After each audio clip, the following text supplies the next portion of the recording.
Hello, welcome to the channel. This is where normally I would show the kit I'll be building in this video, but I won't be doing that today, since I'm not building any kit.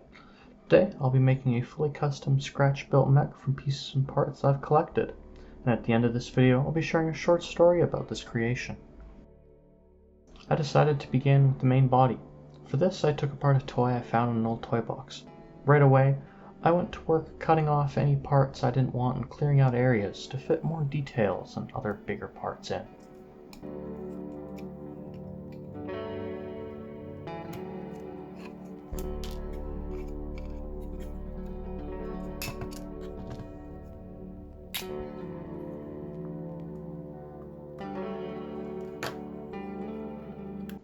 After plenty of cutting and destroying parts, I decided to start fitting up some of the other toys and bits I'll be using to fill out the bulk of the body. I started working with smaller pieces and then bigger boxy parts because I've decided I want this robot to have a big bulky appearance.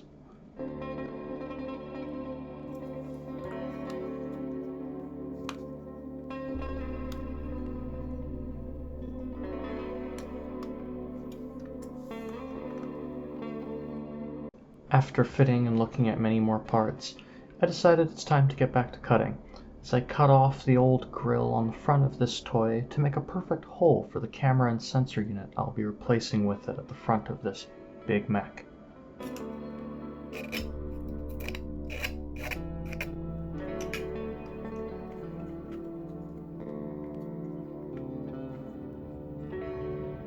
Since I had a good idea of what I wanted my sensor unit to look like and where it would be going, I created one in Blender and then 3D printed it to perfectly fit in the hole in the body I just cut out.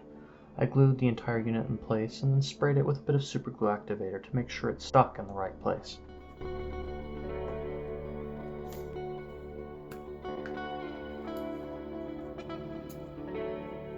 After that, it was back to adding these side bits I took from a toy foam blaster. Along with more 3D printed bits, they created some perfect intakes for this old machine's power core.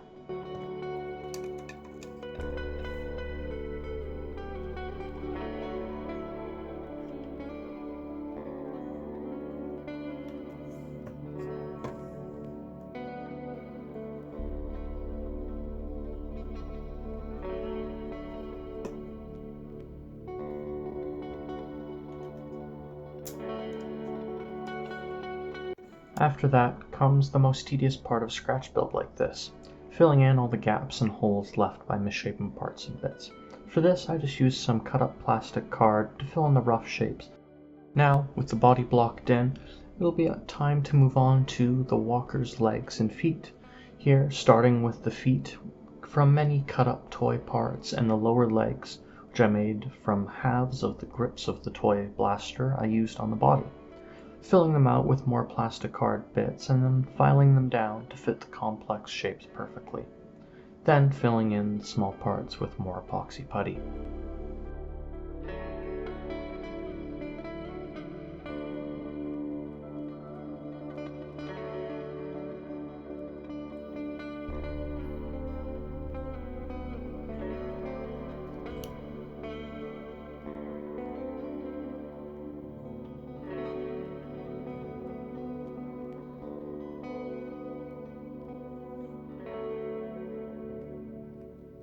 With the lower legs done, I can move on to the upper legs, cutting and filing other parts of toys and bits I have, and gluing them all together into something that resembles long upper legs of this mech.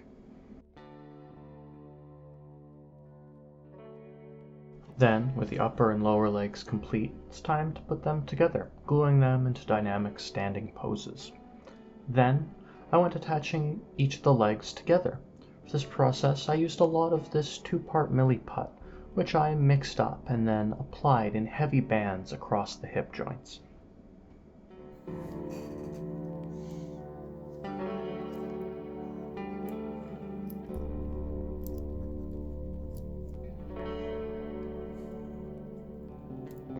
With the legs now joined to the hips, I can now glue the body down on top of the whole thing, completing the leg and body parts of this, turning into a quite tall mech.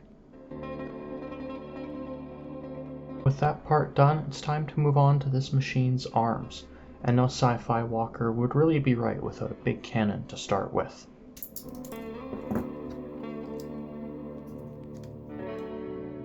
For the barrel section of the cannon, I found this interestingly shaped pen that, after cutting it down to perfectly size, works great as the barrel for this large futuristic cannon.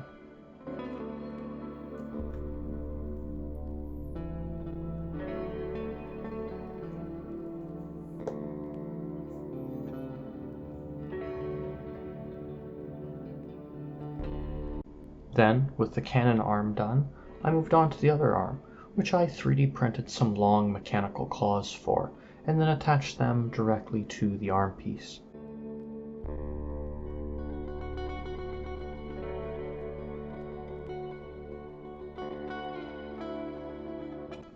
Both of the lengths of the arms I created in much the same way as the legs, taking bits and parts from old toys and gluing them together in a vague arm shape, before finishing them out with more bits of plastic card that I traced out and cut up to fit.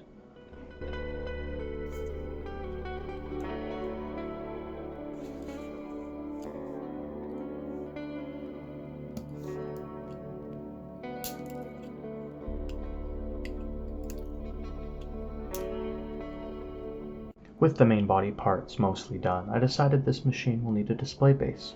Starting with a big piece of foam, I moved the completed parts around it to get some idea of the size I want this base to be, before marking and cutting it out.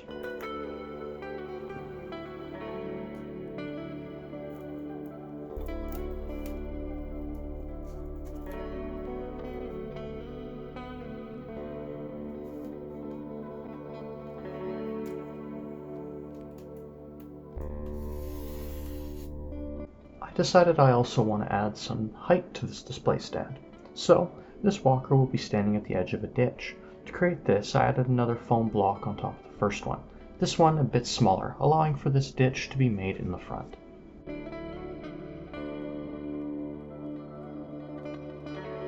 With the blocks of foam now drying, I turn it back to the machine itself, adding some more details and bits along with gluing the arms into their final positions.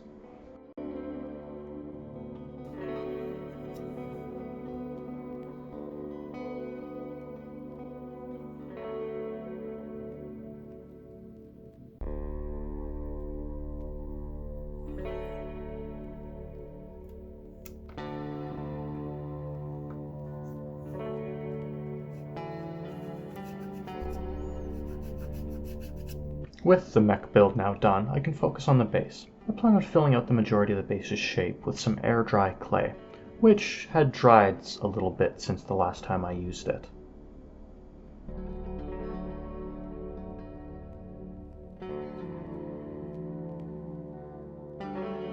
I then added deep scores to the foam base to help keep the clay on, although next time I'll make these deeper and wider to give the clay something more to grip onto.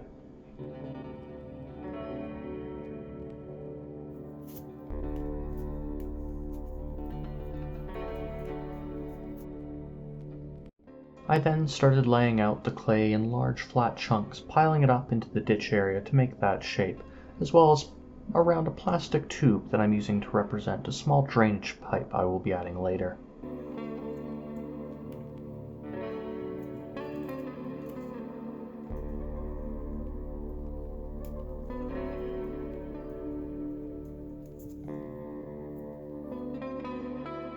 The entire time placing the clay on, I check the legs of the walker to make sure they fit well onto the base and that the mech will have a good, steady standing position once everything is done.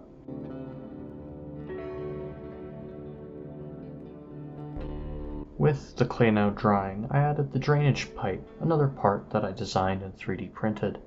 Then, it was time to start adding plenty of mud texture to the base. I coated the top area with some dry mud textures and then painted on some wet mud texture into the ditch to really build up and sell the feel of this being a wet and dirty drainage ditch.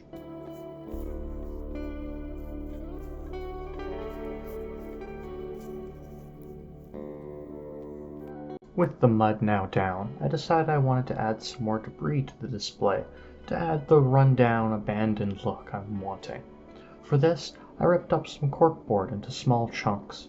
I then coated the cork bits with some rough concrete texture, and then secured them into the ditch to achieve that much more destroyed look.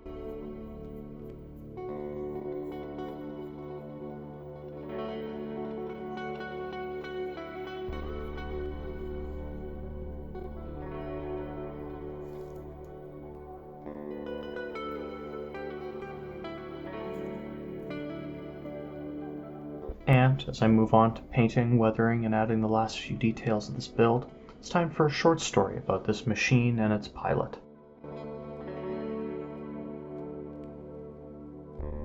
The great two-legged machine shuddered to a halt at the edge of a ditch, its system scanning the vast grassy plains for any heat signatures.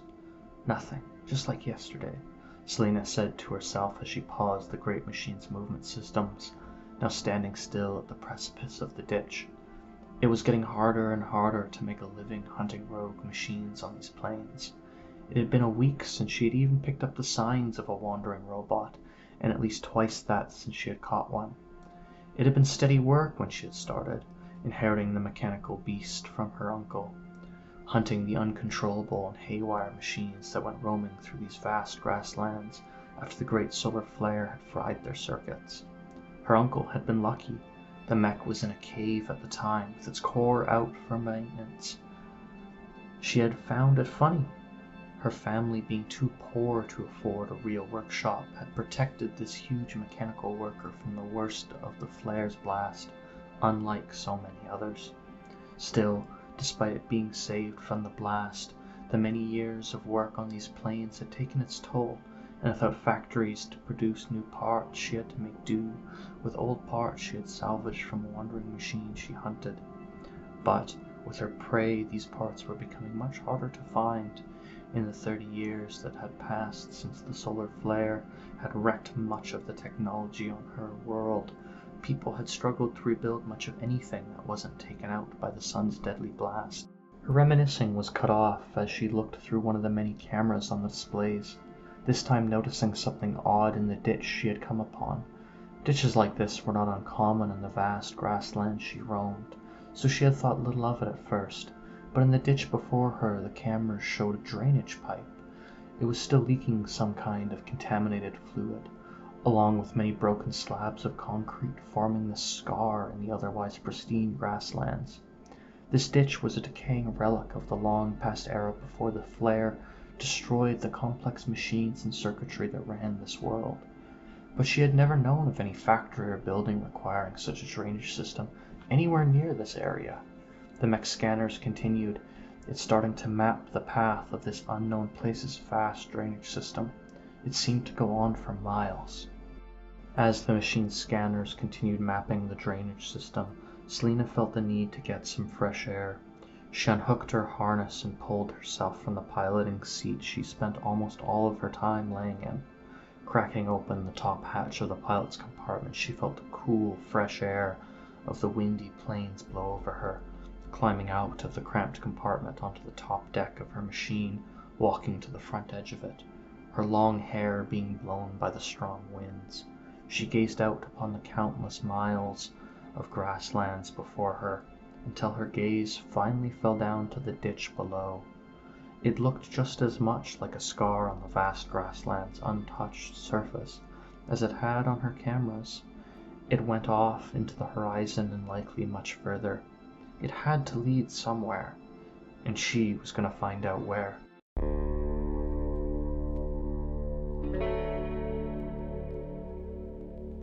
Thank you so much for watching till the end. If you enjoyed, please like and consider subscribing, as I plan to do many more builds and stories like this in the future. This build took me over a year to complete, with many pauses for life along the way. I hope to get the next build done much sooner, along with many improvements to these videos. I hope to see you in the next one.